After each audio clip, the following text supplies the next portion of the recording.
Welcome back, how y'all doing? I'm going to do this a little different today than the videos in my other videos. I'm actually going to talk about the Steelers or Merchant Demons from Navajo Ghost Busting Tales and Native American Legends.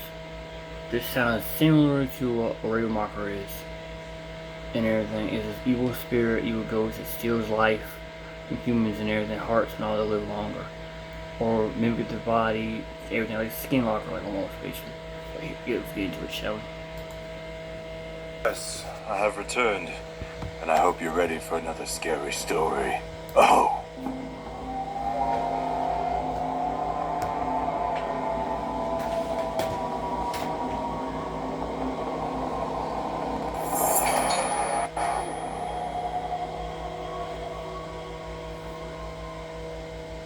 Oh, we're not educated now, auto the internet. Welcome back to another episode of Sean Clinton Shadow Productions for you.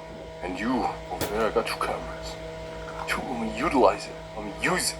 Anyways, yeah, before we hop into the story here, be sure to like, share, and subscribe if you guys enjoy the content here at Sean Clinton Shadow Productions. Now, the story that I'm going to be telling you is going to go back to one of my days when I was an assistant to an Atali, a medicine man. And now, I did one of these videos before kind of telling about some of the creepy things that we saw and encountered during one of our ceremonies. Yes, let us begin. Oh. Now, the story takes place near Flagstaff, Arizona, with one of my relatives reaching out, asking for help. And we got a call one day from our relatives asking us if we can perform a ceremony for them, kind of like a protection ghost busting ceremony. And what was happening at their residence was very odd, was because they were telling us stories that at their home that they had there was sightings of what looked like to be a shadow figure that would be walking around outside. Now, the family that requested for help was, they were a traditional family, so they had their normal protections, like they burned cedar, they burned sweetgrass, they had ash and tish, they knew how to pray. So they already had a pretty good foundation.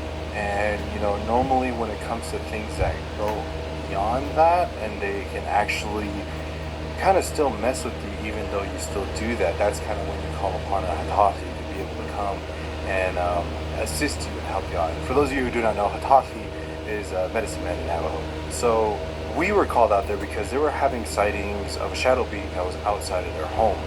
Now, they did what they could to be able to protect themselves, but as time kind of went on, the shadow being that was there actually started making its way inside of the home. Now, it was starting to affect the children, and it was starting to give them nightmares. They were starting to see this thing in the middle of the night in their room. And what they could kind of tell and share what it looked like was it looked like a shadow being, but the shadow being had really, really long fingers, and it had really, really sharp claws at the end of it. And the thing that was very interesting about the description was they said that it was their dad. They said that it was their mom that was affecting them, and that thing was standing in the corner, and it had but it did not it had their face, but it did not match their body. So we're like, okay, so this first off sounds like a shadow being, but normally when it comes to a shadow being, they don't really have facial features, I guess you could say. So this is a being more so of shadow itself. It's of a shadow being itself that's more so of its natural base element, I guess you could say. So we're just like, okay, so let's go ahead and we'll go ahead and make our way out there. It's kind of like an emergency thing because the night prior, that thing actually touched the sun and freaked them out so bad that they just ended up calling us. More so one of those emergency ceremonies kind of thing. So this took place, I would have to say, around November time. It was kind of cold, and by the time we got there, we normally do our ceremonies at night. And I remember seeing one of the comments, why do we perform our ceremonies at night? Well, spirits, more so the darker ones, kind of only come out at night because they can handle the power of the sun, but it's a lot easier to kind of sneak around at night and do things when the sun god is not looking. So spirits, yeah, there are spirits during the day and stuff like that. They can do stuff like that, but more so, it's easier to navigate and move around at nighttime. Plus, when we do our ceremonies, we call upon a lot of spirits that only dwell in the nighttime too. So that's why we do like our ceremonies at night. Sometimes they can happen during the day if it's like an emergency kind of thing. But primarily nighttime. So we arrived at the property. Like I said, it's winter time when we did the ceremony, and the sun was already going down as around 6 o'clock at night, the evening. And I just remember it was kind of like a foresty area. We were pulling up in our vehicle, and they already had the fire started, which was really good. And whenever you kind of actually, I'm not going to go into that as far as for like the structure of the ceremony of how it actually goes and kind of keep it sacred and everything. But we enter in the home, and we immediately feel kind of like a dark shadow, a dark presence kind of throughout the house and over the family. You know, shake hands with the family, say hi, hello, and you can kind of just feel it on them, and like that nervousness, that eeriness is kind of around. And the little boy that was there, he was scared of us. He was because we were there, and he went through like a really traumatic experience the night before, and we did our best to just hug him. You know, like he started talking about what he saw, and so the family gave us some food to eat real quick, and then we began the ceremony. So turned off all the lights, got everything ready, and the moon was kind of shining out that evening. So we were in their living room, had the ceremony altar all set up. Family members were all there, and I remember I was sitting there partaking of tobacco, getting ready, and the family begins to tell us that that this thing started progressively getting worse. It started to make its way into the home to where now it's actually able to kind of touch the children now, freak them out, and grab them and shake them and stuff. And so that right there, kind of as they were telling the story, I remember the layout of the home. It was inside, we were in the living room, and they had a kitchen kind of like straight back, and then it led down a hallway where the rooms were and stuff. And then you come into this left, the right side over here, you come in, living room, kitchen, and then like a little bit past the front door, it goes down a hallway to the rooms. And there was a back door to the right of the kitchen over there, and it had a window. So the moon was kind of illuminating through there, which was good because we were able to kind of call upon the moon spirits to be able to assist us for the ceremony too. And to kind of give you guys a little bit of a layout that's there, and all you can really see is just that light of the moon that's coming there, and then some of the charcoal that we had right there too was illuminating that. So we begin the ceremony. We begin asking the family, like what were some things that you have gone to recently? Have you guys done anything, ran into anything, seen anything to where something might have caused this spirit to show up at your house? And they begin telling us that one of their coworkers, come to find out on a construction site, that they would boast and joke about how they knew the evil way. They used to kind of do this and do that when one of my family members started at that job site. And so my relative and this person that knew the bad way started at the same time at this job. And I guess kind of as the months went on, my relative ended up climbing the ladder pretty quickly. He was able to get promoted to site manager, I believe, in a very short time period. And he said that person that he worked with got jealous. He said he started, to where they got into verbal arguments on the job site. He's just like, I work so much harder than you. I do this, I do that, but you get promoted. This is BS, and and then he's ended up saying something kind of like a curse in Navajo to him. And so my relatives all pa pa pa pa and just left it be like that. And he said he kind of felt really off after that encounter that he had with this person. And so, mind you, when the patient is kind of telling these stories, you kind of, for me, I'm observing the house, I'm observing the patient, I'm observing, the things that are happening around while the story is being told. And kind of as the story escalates, like that you kind of hear like a vibration start to build, but it's like in a direction section of the home back in where their rooms were. And I was just kind of just staring at that hallway entrance right there. And so he began to, and then he started telling us that he started getting nightmares, the family started getting nightmares, up until a couple weeks after the nightmares. That's when they first saw that being outside of their home. And so he thought it was a person that was kind of just there. He grabbed his gun, went out there, and then that thing just kind of faded and disappeared. Him and his wife both saw it. And so they ended up going back inside, saying their prayers and cedar offerings, and putting Tepesh on and getting ready for that. And from there, that's when it kind of progressively got worse. And so when he finished up his story, is when we began to talk to him and tell him, we have ways to figure out the certain situations of what actually happens, and through our ceremonies. We were able to find out that person does know the evil way, does know the bad way, but he himself is not strong enough to be able to summon a being to be able to go and do this unless he had help. Now, the person that he had help was one of the people that taught him how to do the evil way and bad way. But there's something in the spiritual world to where if you are not strong enough to witch somebody, you can actually hire evil people, evil spirits, to be able to go and witch and cause mayhem, all this different stuff to people. And what we've come to find out was this being that was actually there was a being that was hired to torment and eventually get rid of this family. So after we kind of told them what was happening at the time, we had a couple of our brothers there, our warrior brothers at the time, and then we signaled over to that doorway right there. And then after we kind of told them what actually was there, the moon kind of went away real quick. It got dark in the place, and that vibration I was telling you about started to build up even more. So we told them, go on either side of the doorway right there. We didn't tell them, we kind of gave them a hand gesture, and they already knew. So they went over there, they had their blades ready and everything.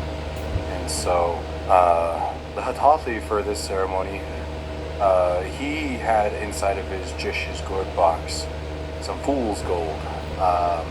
And he handed it to me, and I looked at it, and it looks like exactly like gold, which is pretty gnarly and crazy. But it was fake. And so he took it. He's like, I'm going to use this. Watch this. So he grabs it, puts it over the charcoal that's right there. He grabs it, and then he rolls it, throws it over toward that doorway. And then the whole family just kind of turns and looks. And I look, and I have my sword in my right hand, my tobacco in the left hand right here, just ready in case anything happens. Sure enough, that vibration got louder, and it kind of came right real close to the doorway right there. And then sure enough, the moon started shining right there, and you see that hand come out, and when it was gonna start to go and grab that pyrite that's right there, but his arm wasn't long enough, so its head peeked out just enough to where the moonlight illuminated his face. And sure enough, it was the father's face that was right there. But then we started speaking with it, and then it turned and looked, and then it went they twitched its neck, and then it turned into the mother's face. And she was sitting right there too. She kind of gasped and freaked out. But then we started talking to it, and then it started twitching its neck more, and then it just started going through more faces, and people we didn't even know. And so we asked it, what are you doing here? Why are you affecting this family? And we were like, we'll pay you for information and answers. That's probably more than what you got paid for this job, isn't it? And he said, he was speaking the spiritual language, but translated out, he said,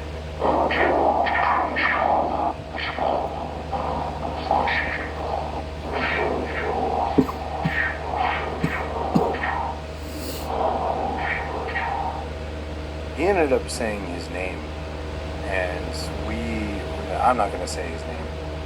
I don't even want to acknowledge him. And I don't even want people to remember him.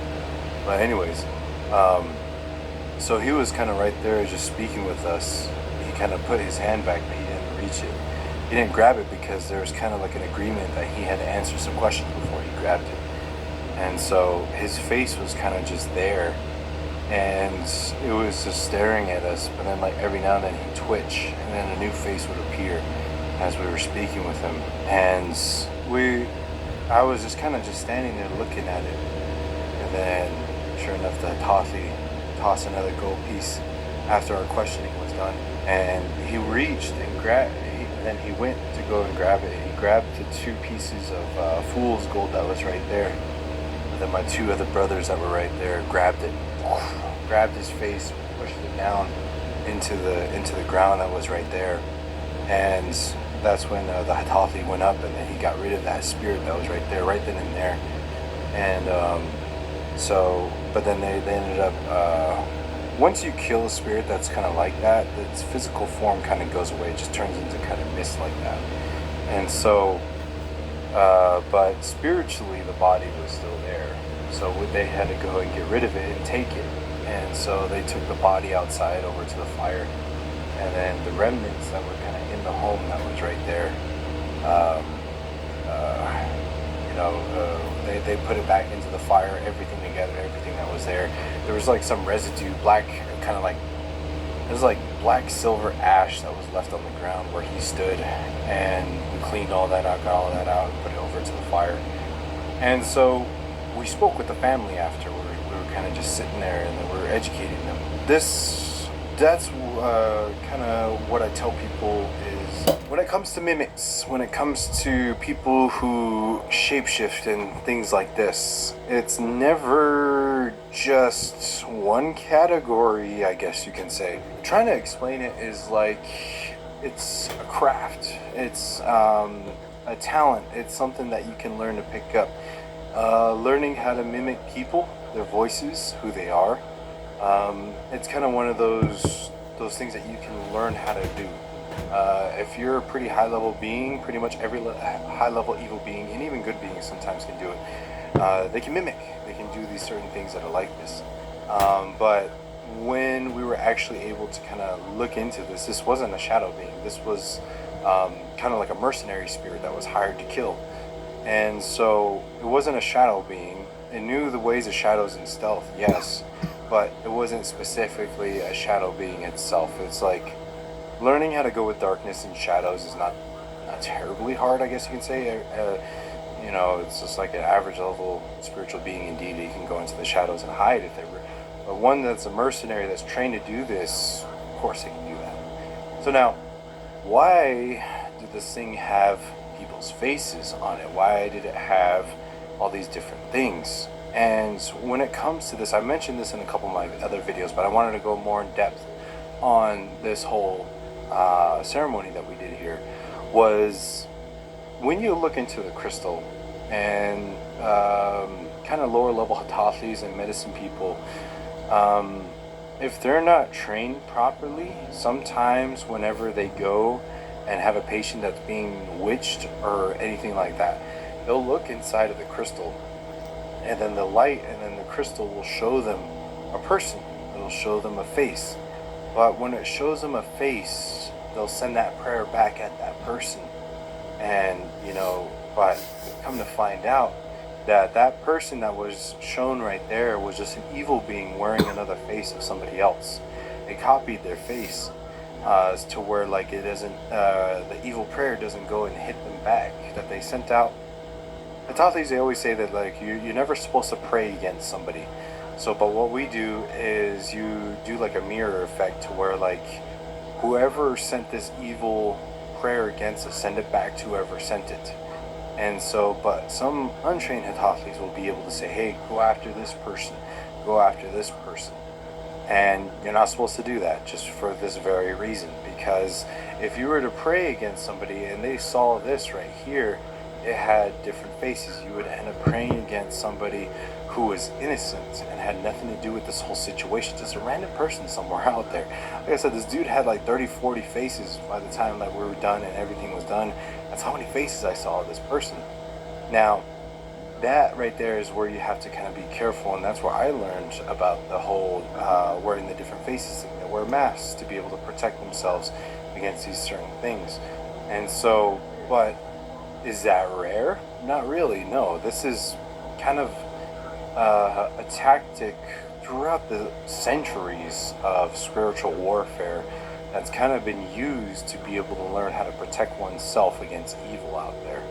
And so that's where you always kind of have to be very careful. That's why I say that whenever we pray or we do these ceremonies, we always use it in our languages because it's very specific in the wording.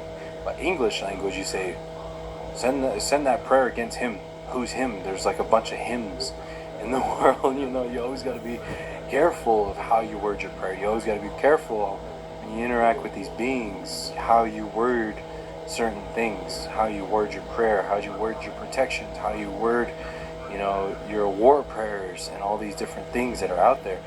So you have to be careful when it comes to these certain things. And so we were able to get rid of that being, and then that's where we use our weapons, our swords and stuff like that, you know, because like when it comes to like our getting rid of spirits and stuff like that, we don't just banish them.